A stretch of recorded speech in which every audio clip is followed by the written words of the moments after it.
yes, He is coming.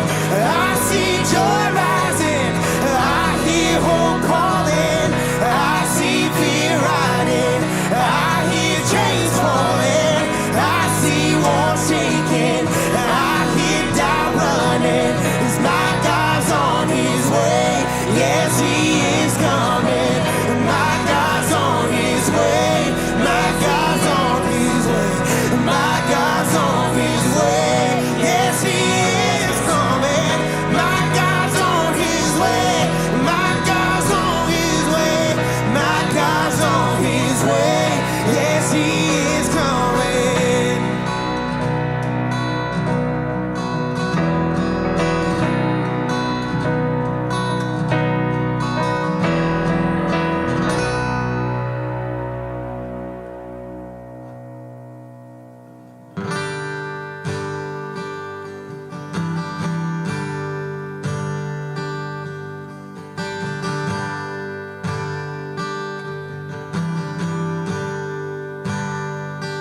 I love you, Lord,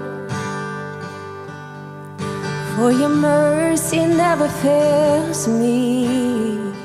And all my days I've been held in your hand. From the moment that I wake up until I lay my head, oh, I will sing of the goodness of God. And all my life you have been faithful. And all my life you have been so, so good. With every breath that I am able, oh, I will sing of the goodness of God. I love your voice. You have led me through the fire, and in darkest night you are close like no other. I've known you as a father, I've known you as a friend, and I have lived in the goodness of God. All my life, you have been faithful. And all my life, you have been so, so good. With every breath that I am able, oh, I will sing of the goodness of God. Your goodness is running after, it's running after me. Your goodness is running after, it's running after me. With my life laid down, I'm surrendered now. I give you everything. Your goodness is running after, it's running after me. Your goodness is running after, it's running after me. Your goodness is running after, it's running after me. With my life laid down, I'm surrendered now. I give you everything. Your goodness is running after me. Yes, God. All my life you have been faithful. Yes, you have. All my life you have been so, so good. With every breath that I am able, oh, I will sing of the goodness of God. Oh, I will sing.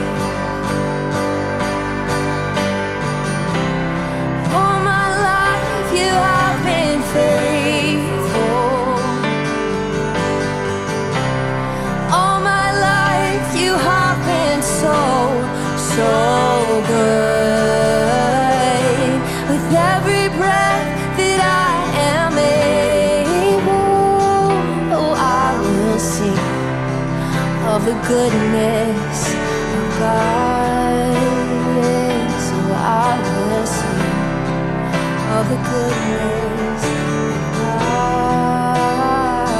Oh, I will sing of the goodness of God. What is up, Brick Church? Welcome to Live at 5. We're so stoked that you're here. Right now is the perfect opportunity for you to go ahead and tag somebody, like, share, comment, get the family around the screen so that we can worship together in this moment. You see, if you're new with us here at TheBrick.Church, what we have are things we call core values. And what a core value is it's a statement that drives the identity of who we want to be as a church. And one of my 4 favorite core values is that we will do anything short of sin to reach people who don't know Christ. And to reach people that no one is reaching, we'll have to do things that no one is doing. You see, one of the best ways we get to do this as a church is something we call At the Movies. And that is starting in July. And what At the Movies is this crazy event that we get to be a part of, where what we do is we take blockbuster movies and we use those movies to communicate truths that we find in God's Word. But it isn't just that the message is unique and special and fun and life-giving, but when you show up to church in person, you walk in and there's a lobby completely decked out.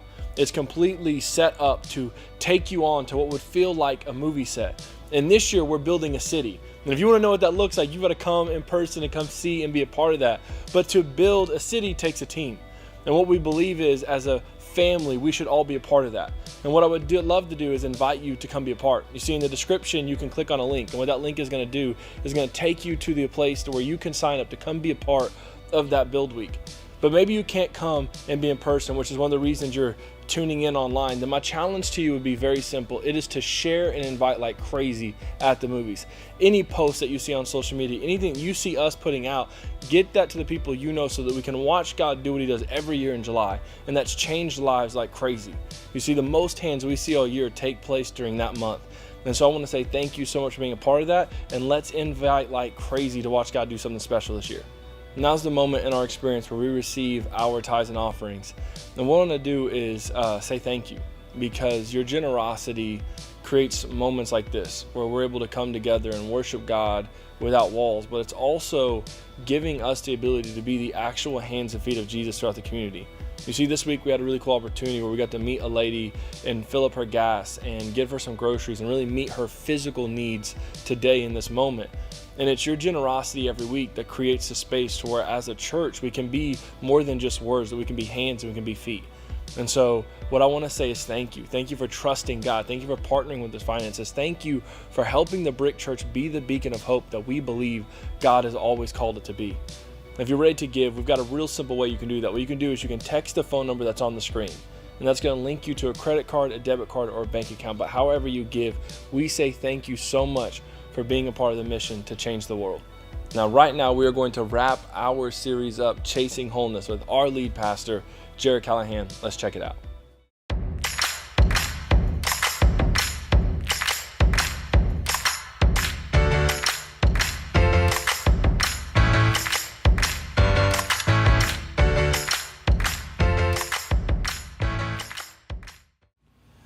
Welcome to the final week of Chasing Wholeness. If this looks a little bit different to you, it's because it is different. We're not actually meeting in person on this weekend. So this weekend, it's only church online. So you get to join the rest of your church family if you're used to catching us at Live at 5 with Chasing Wholeness, our final week.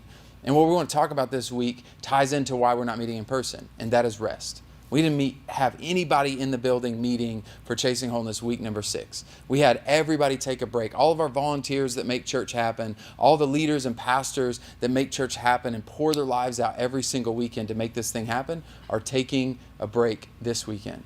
And so we want to challenge you to learn how to rest. That in chasing wholeness, we chase hope and we chase a healthy church and we chase healthiness in our life, emotionally, physically. And today I want to challenge you to be purposeful about chasing rest. I want you to be purposeful in your effort to prioritize rest in your life, because God sets up that example already at the very beginning. Genesis 1, he sets it up.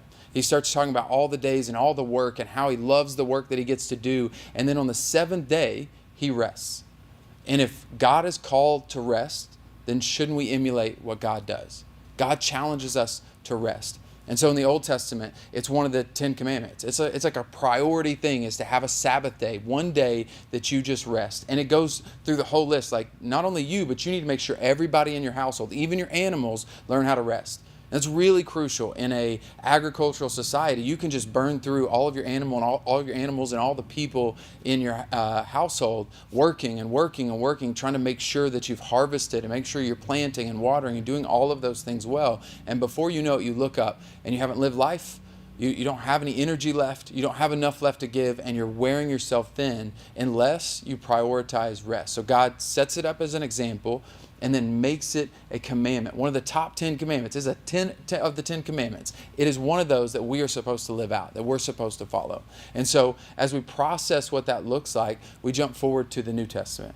In the New Testament, they've created all these rules to really follow rest. They've created really strict rules about what it looks like to rest, and everybody's kind of judging everybody else about what rest should look like. And they've got the amount of miles you can walk that counts past rest. If you walk past this number of miles, it's not resting anymore on that day. How much work can your donkey do? Can you ride them to the store? Can you ride your donkey to this place? Is that considered rest on your animal or not? There's all these rules, and everybody's looking towards everybody else about rest. And when they call Jesus on it, Jesus does something, they think, oh, that doesn't count. That's not following the rules of the Sabbath. Here's what Jesus says in Mark chapter 2, verse 27. He says, "Then he said to them, the Sabbath was made for man, not man for the Sabbath." See, the Sabbath, the day of rest, that Saturday that was set up for us to rest on, that was made for us. God designed it for us to take a break and to breathe. And so I don't want to create a whole bunch of rules on how you're supposed to rest, but I do want you to prioritize the Sabbath. Why, if God created something for us, would we not take advantage of it? Why would we not trust Him and believe that He wants what's best for us in our life and choose to trust that if He says the best thing for me to do is to rest, then I'm going to do it. If He says the best thing for me to do is to take a day and breathe and relax and to trust Him with the rest of my 6 days, to trust Him with the rest of my life, then I'm going to trust Him with that day. I'm going to stop and take a moment just to breathe. And it's not like Jesus just told us that. Jesus lived that out. Here's what it says in Luke chapter 5, verse 16. It says, "But Jesus often withdrew to lonely places and prayed." Jesus Himself, when He had a very short amount of time on earth, still stopped in the middle of the peak of His ministry. He's feeding 5,000. He's reaching all kinds of people. People are being healed. There's so many amazing things for Him to do that are good things to do. It's things that He's putting His hands to, that He's called to, that He's anointed to do. And still He pauses and withdraws often to go pray. He withdraws often to lonely places, to, I believe, rest, to get rest for His soul, to get rest for His physical body, to stop at the peak of His ministry. When everything's thriving, everything's going perfect, it's like, nope, now I need to stop. And I need to step away from the crowds. I need to step away from the chaos. I need to step away from all the voices that want something from me. And I just need to have a moment of quiet so that I can hear the voice of God, so that I can see things from a different angle, so that I can do things with the energy that God has called me to do. And so today, I want to challenge you to learn to prioritize rest. And for many of us, if we had a week number 7, we might actually talk about prioritizing work. Because 6 days we're called to work. And I would challenge you to fall in love with the work that you do. That you fall in love with what God has placed in front of you to do with your hands. Whatever it is, whatever work you do, wherever you find yourself, to fall in love with being faithful to the work God has given you. To decide that no matter what your coworkers are like, you're called to be a witness to them. You're called to love them well. No matter what the job is, you're called to do it with excellence. That Scripture tells us we're supposed to do everything we do as though unto the Lord. That we fall in love with those 6 days. And then on the 7th day, we fall in love with rest. That we learn to relax and trust God with the rest. So for many of us, maybe it's not about rest. Maybe it's falling in love with what God has called you to do. And that you work with that with all your heart so that on that 7th day, you really can step away and say, I trust you with the rest of it. I trust you with the break. I trust you with my 6 days. I trust that, like in the Old Testament, I trust that you're going to send the rain for the harvest. That I don't have control over every outcome. I don't have control over how everything works. I trust you. So I'm going to challenge you today to take a rest on purpose. It doesn't really count in my books if you just get sick and so then you take some time off work and that's a rest. It doesn't really count if on a Sunday you don't have anything else to do, so you don't really schedule and rest. It just kind of happens, but you're kind of chaotic and guilty because you feel like maybe you should have been doing something else. That's not really rest. In my opinion, rest is scheduled and prioritized, that it's on purpose. But then that you don't stop there. That you don't stop with just resting on purpose, but you recognize what Jesus did and that he rested on purpose, but he rested for a purpose. So today, that you would rest for a purpose. That I believe that when you start to fall in love with the work that God has placed in your hands, and you start to fall in love with doing it with excellence, no matter what the job is, doing it to the best of your ability. And then you start to fall in love with the idea of him giving you a break and giving you a breather to see it differently, to trust him with those things, to trust him with your life, to trust him with your time, to trust that his ways are better than your ways. I believe that as you do that, it's going to challenge you to lean into him more and to trust him. And then you're going to be challenged to see your job and your life from a different perspective. That you're going to see that, man, maybe some of the things that I've been working 7 days a week on mentally and emotionally, trying to solve all the problems even on my day off, that I just stop for a moment and I realize I can't control all of that. I can't fix all of that. I have got to trust God in these areas. That in those times, if you're maybe a type A personality and you think the best way to rest is just to get it all done. I feel so much better when I check all the boxes, and really God is challenging you and telling you today, like, you can't work yourself into peace. Peace is found in God, and trusting his ways is where you're going to find peace. So all the check boxes, all the things being done, what you're going to find out, hopefully, if you haven't already found out, is that you can never get it all done. There's always one more thing to do. There's always 5 more things on the checklist. And once you get through the checklist, there's 5 more things you can add to it because you can start back over at the beginning. Instead, we trust God that he's going to bring the rain. He's going to bring the outcome. He's going to bring the product into our lives. And what I've found, and what helps me to see rest in a different vantage point, is that I've found that I'm far more efficient when I'm rested and healthy. Right? I'm far more efficient with my time when I'm really at my best. And when I'm really at my best is whenever I'm being able to be creative and think outside the box. When I've really sat down with God for some time and had a rest and had a break for my soul even, had a moment away, I can see it from like a 30,000 foot view. I can look down and see how all the pieces fit. I can look down at the work that God has called me to do and see it from a different vantage point. I'm not just digging holes. I'm planting trees. So I can't just get focused on one thing at a time. I gotta think about the big picture. And what I found is that when I'm well rested, I'll look and see it differently. And what helps me to be encouraged to rest is I realize that I am far more efficient with 1 hour when I'm rested than I am with 4 hours when I'm exhausted. Let me say that again. I have found in my own life that I'm far more efficient with 1 hour when I'm rested than 4 hours when I'm not.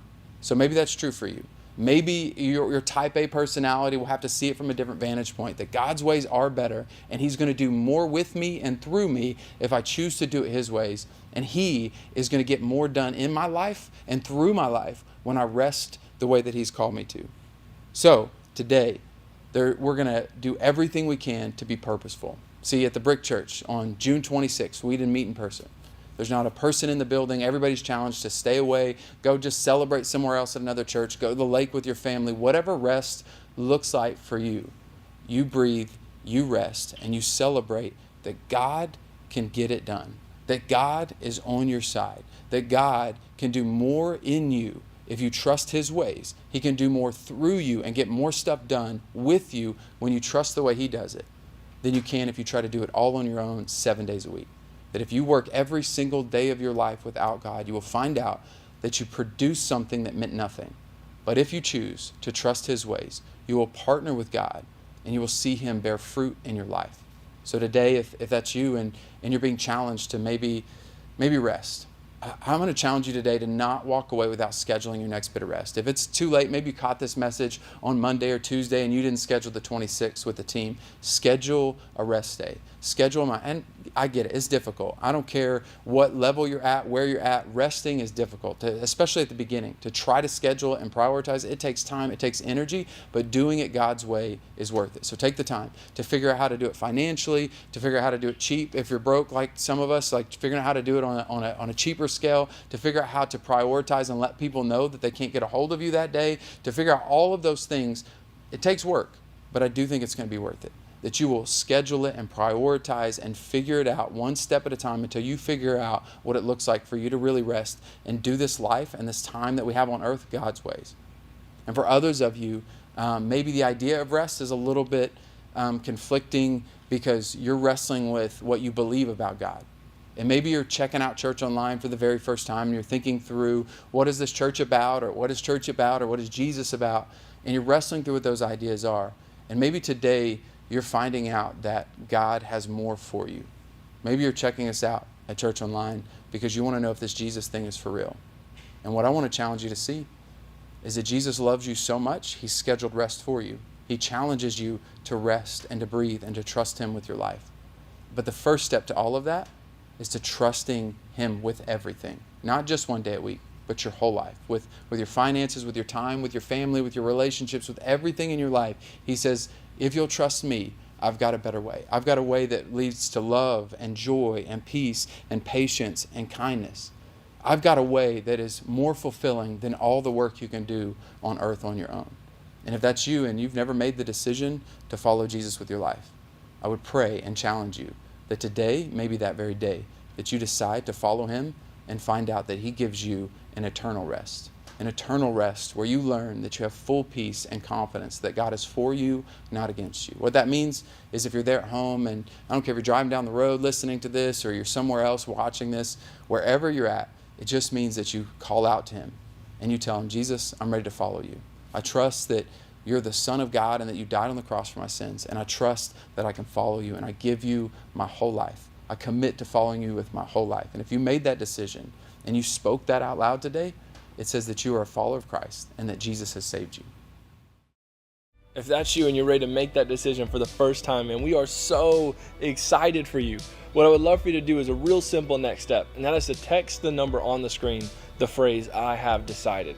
And what that does, it lets us know that you're ready to make that decision to trust Jesus with your life. And as a church, we stand ready to celebrate you like crazy. We don't only just want to celebrate you, we want to come and be a part of everything God's called you to be. We'd love to answer any questions about what it means to follow Jesus, or how to get connected to the Brick Church, or what your next steps as a believer might be. We would love for you to text us so we can connect with you and help you understand, like, as a community, we love you like crazy. We want to say is thank you so much for everybody who's tuned in today, for coming to be a part of Live at 5. We love you like crazy, and remember, whoever finds God finds life.